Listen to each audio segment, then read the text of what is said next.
नमस्कार दोस्तों। आज हम लोग आवाज़ फाइनेंशियर्स के बारे में जानने वाले हैं। तो दोस्तों बता दूँ कंपनी करती क्या है। तो दोस्तों अगर आपको एचडीएफसी पता है जो होम लोन्स देती है, उसके बाद आपको एलआईसी हाउसिंग फाइनेंस पता है, तो ये भी उसी सेगमेंट में आती है कंपनी। ये हाउस लोन्स देती है और लो इनकम और मिडिल इनकम वाले लोग बेसिकली इनके ज़्यादा कस्टमर्स हैं। और कंपनी के देखिए अगर हम लोग इनके जल्दी से डिटेल में देखें तो होम लोन देते हैं, कंस्ट्रक्शन लोन देते हैं, होम इम्प्रूवमेंट लोन मतलब होम को सुधारना, मान लीजिए एक और नया रूम ऐड करना है, पुताई वताई के लिए वो हो सकता है।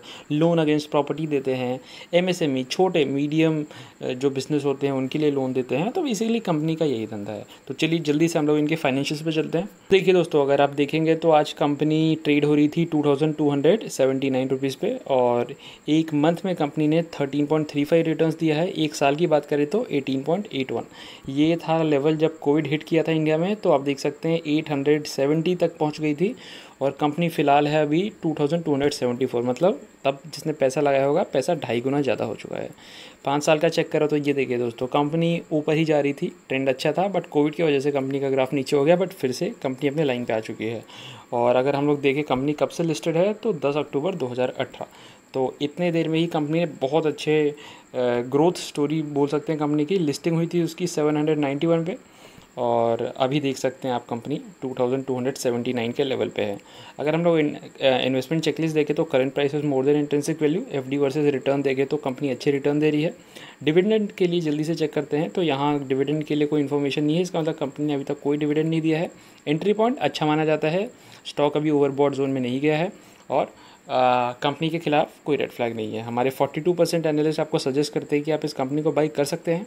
कंपनी का प्रोफाइल जैसे मैंने आपको बताया कि Aavas financiers is a housing finance company engage in providing home loans and customers belonging to low and middle income segment in semi urban and rural areas. यही जो मैंने आपको इंट्रोडक्शन में बताया कि लो और मिडिल इनकम वाले लोग जो सेमी अर्बन मतलब टाउन्स नहीं तो गांव में जो लोग रहते हैं उनको बेसिकली कंपनी लोन देती है।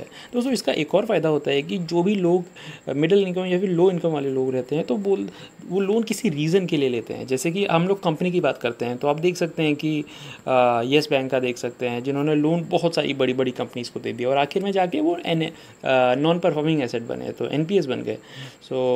और आखिर में चल के बैंक को ही घाटा झेलना पड़ा। और देख सकते हैं आप स्टॉक कितना नीचे आ गया था, इनके प्रोमोटर्स को हरा दिया, इन कंपनी के जो सीईओज थे उनको निकाल दिया। तो अब जाके सरकार ने फिर से येस बैंक को सुधारा है, एलआईसी एसबीआई को इन्वेस्ट करने को बोला है उसमें, तो ये अलग स्टोरी है। बट आवाज़ फाइनेंशियल बेसिकली उन लोगों को देते हैं जो इस लोन की कीमत समझते हैं और उनको पक्का पता होता है कि ये लोग टाइमली वापस कर सकते हैं लोन। तो बेसिकली इनके टारगेट ऑडियंस ये हैं। अगर हम लोग हाउसिंग एचडीएफसी की बात करें तो ये इनके पीयर्स में आते हैं। एलआईसी हाउसिंग फाइनेंस कंपनी आ जाती है, इंडाबुल हाउसिंग फाइनेंस और पीएनबी हाउसिंग फाइनेंस, ऐसी कंपनियां इनके पीयर्स में आ जाती हैं। और आप देख सकते हैं रेवेन्यू साल दर साल इस कंपनी का बढ़ता जा रहा है और प्रॉफिट भी कंपनी ने बहुत अच्छे दिखाए हैं। और यहाँ हम लोग अगर होल्डिंग ट्रेंड देखें तो प्रोमोटर्स ने अपनी होल्डिंग कम की है 3.31% आखिरी 2 क्वार्टर में और लो प्लेज प्रोमोटर होल्डिंग है। म्यूचुअल फंड की होल्डिंग यहाँ कांस्टेंट है दोस्तों। अगर हम लोग कैटेगरी वाइज ब्रेकअप देखें तो म्यूचुअल फंड होल्डिंग है 50.15 जो बहुत अच्छा माना जाता है, 40 to 60 बहुत अच्छा माना जाता है दोस्तों। ये बताता है कि प्रोमोटर अपनी कंपनी में कितना ज़्यादा ट्रस्ट रखते हैं। म्यूचुअल फंड होल्डिंग है 3.82, डोमेस्टिक इंस्टीट्यूशन होल्डिंग है 7.93 और फॉरेन इंस्टीट्यूशन होल्डिंग है 31.03। अगर क्वार्टरली ब्रेकअप देखें तो ये देखिए दोस्तों म्यूचुअल फंड होल्डिंग यहाँ पे डिक्रीज़ की गई है सितंबर से दिसंबर क्वार्टर में और सितंबर 2019 से ही कम होती जा रही है। प्रोमोटर होल्डिंग यहाँ कांस्टेंट है, 50 पे लाके छोड़ दिया प्रोमोटर। शेयर कम कर सकते हैं थोड़ी लिक्विडिटी बढ़ाने के लिए और शेयर डालने के लिए, तो ये अच्छा माना जा सकता है। डोमेस्टिक इंस्टीट्यूशन होल्डिंग ये वेरी होती आ रही है बट सितंबर से दिसंबर में यहाँ कम की गई है और फॉरेन इंस्टीट्यूशन होल्डिंग यहाँ इंक्रीज़ करती जा रही है। दोस्तों मैं आपको वही देखता हूँ कि कभी भी आप डोमेस्टिक पे मत जाइए, हमेशा फॉरेन देखिए कि वहाँ ट्रेंड क्या चल रहा है। अगर आपको लगता है कि फ़ॉरेन कम कर रहे हैं तो तब आपको कुछ ध्यान देने की ज़रूरत है। और तो ये था बेसिकली इस कंपनी के बारे में और होल्डिंग्स के बारे में। अगर जल्दी से हम लोग इनके सेल्स के फिगर देखें तो देख सकते हैं दोस्तों यहाँ कंपनी का मार्केट कैप है 17,733 और करंट प्राइस जैसे मैंने आपको बताया 2259 पे ट्रेंड हो रही है और हाई बनाया था साल का 2400 और लो बनाया था 846, ये जब कोविड का टाइम था। स्टॉक का पी है 87 जो हम इनके पीयर से कंपैरिजन करेंगे और देखेंगे कि कंपनी महंगी है या सस्ती। बुक वैल्यू है 283, इसका मतलब बुक वैल्यू से बहुत ज़्यादा महंगी ट्रेड कर रही है।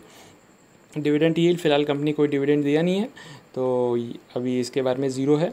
और ROCE return on capital employed 10.2 है और रिटर्न ऑन इक्विटी 12.7। तो ये आप देख सकते हैं। अगर कुछ लोग होते हैं जिनको ROCE और ROE 15 से ज़्यादा चाहिए, अगर आप भी उन लोगों में से हैं तो थोड़ा रुकिए, 1-2 क्वार्टर कंपनी के रिजल्ट देखिए और उसके बाद आप यहाँ देख सकते हैं कि आपको इस हाउसिंग फाइनेंस कंपनी में एंट्री लेनी है कि नहीं। फेस वैल्यू देखें तो दोस्तों 10 की है, जैसे मैंने बोला कि नहीं, न्यूली लिस्टेड कंपनी है। न्यूली लिस्टेड मतलब कुछ ही साल हुए हैं। और फेस वैल्यू 10 है, इसका मतलब अगर कंपनी का शेयर 10,000 15,000 पहुंच जाता है तो फेस वैल्यू टूट सकती है। तो 10 का 5 करेंगे तो एक प्राइस वैल्यू टूट जाएगी। 1,000 का शेयर है तो 500 का हो जाएगा और आपकी क्वांटिटी भी बढ़ा दी जाएगी। अगर 10 का 1 करेंगे तो 1,000 का शेयर है तो उसके 100 रुपये के शेयर 10 हो जाएंगे आपके डीमैट अकाउंट में। तो इसके हिसाब से आप देख सकते हैं। तो 10 वैल्यू है। ये भी बहुत सारे लोग कभी कभार फेस वैल्यू देख के भी शेयर लेते हैं। दोस्तों कंपनी के लिए कॉन्स देख सकते हैं तो बुक वैल्यू के 8 गुना ऑलमोस्ट ट्रेड करी है कंपनी और यहाँ कोई प्रॉब्लम नहीं है। अगर आप देखें दोस्तों तो हम लोग यहाँ पीयर से कंपैरिजन करेंगे HDFC और LIC, यहाँ दो मेन लेंगे जो बड़े मार्केट कैप वाइज कंपनी है। तो ये हम देख सकते हैं दोस्तों कि LIC का है मार्केट कैप 23,420 और HDFC का है 4,78,142। अगर हम लोग स्टॉक PE देखें तो दोस्तों आवाज़ फाइनेंशियर्स का है 67, जो सबसे ज़्यादा है इनके पीयर्स के कंपैरिजन में, अगर हम लोग फाइनेंस हाउसिंग में देखें तो। और उसके बाद HDFC आता है, उसके बाद LIC हाउसिंग फाइनेंशियर्स। तो देख सकते हैं PE बहुत ज़्यादा है। और अगर हम लोग जल्दी से कंपनी के रेवेन्यू चेक करें तो दोस्तों कंपनी का रेवेन्यू इंक्रीज़ हो रहा है क्वार्टर दर क्वार्टर। आखिरी क्वार्टर जो दिसंबर का था Q3, इसमें आप देख सकते हैं कि रेवेन्यू इंक्रीज़ है। और अगर हम लोग जल्दी से ऑपरेटिंग प्रॉफिट मार्जिन देखें तो यहाँ पे हमें नहीं दिख रहा है। और अगर हम लोग जल्दी से नेट प्रॉफिट देखें तो दोस्तों यहाँ हम देख सकते हैं कि 66 से 85 हुआ है, तो ये भी इंक्रीज़ है।